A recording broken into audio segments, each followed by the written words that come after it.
Good morning, class. How are you? How was your weekend, everyone? Oh, it's nice to hear that. Okay, now let's start our class with a prayer. So before you take your seats, please arrange and straighten your chair and pick up the trashes around you. For your attendance, instead of saying present, if your name is called, say I'm here. Gets? Okay, class, I will write a jumbled word here in the board and you will need to identify what is the correct answer.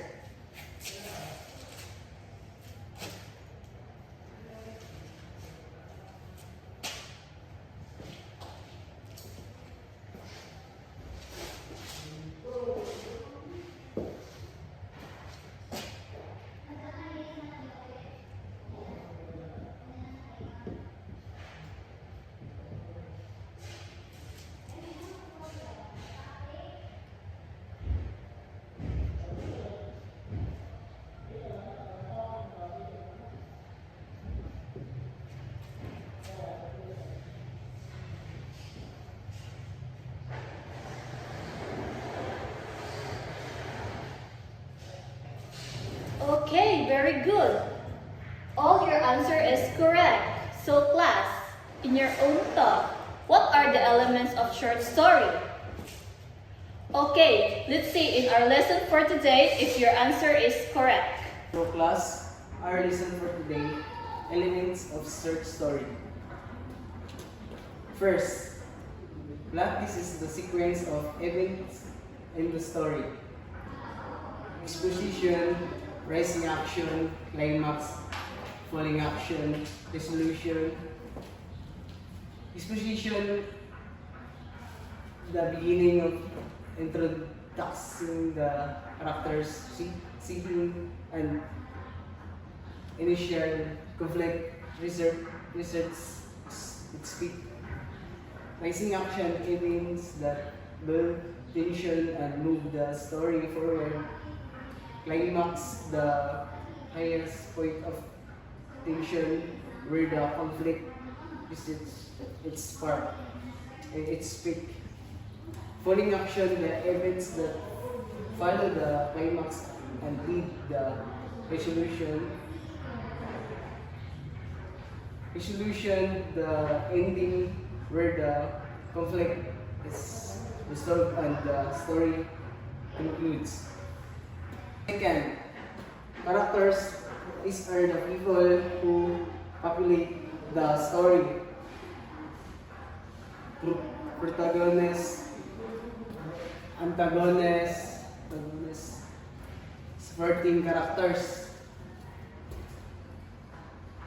Protagonist, the main character of often the hero or the one we follow most closely.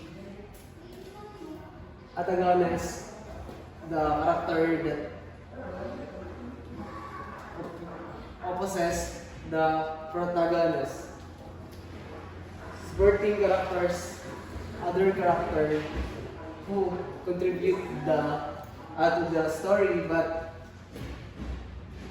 aren't the main focus. Third, setting. This is the time and place where the story takes place. Physically setting, time setting. Physically setting, the location, house, a city, a forest. Time setting, the historical era, the time of day or of the season. First,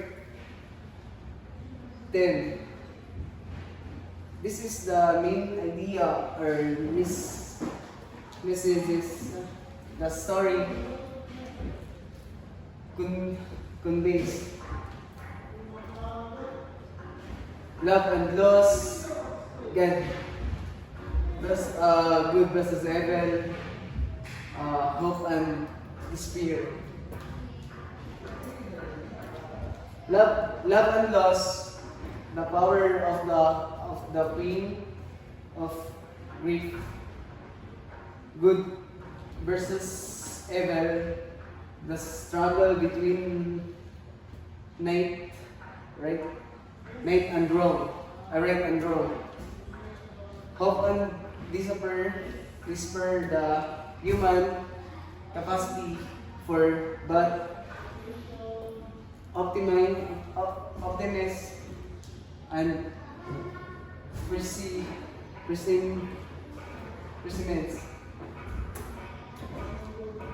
Five, point of view. This is the perspective from which the story is told. First person, third person limited, third person omniscient. First person, the story is told by characters within the story using I and me. Third person limited, the story is told from the perspective of a narrator who knows the truths and feelings of one character. Third person, omniscient. The story is told by a narrator who knows and truth and feelings of all characters. Since I'm done discussing about the element of short story, I will ask you some question. An element of short story that the perspective from which the story is told. Yes, very good. So let's have a group activity. And I will group you into 5, and I have here a short story. And each group must identify the 5 elements of short story. Now you can go to your group and start reading the story, then answer. I will give you 10 minutes to answer.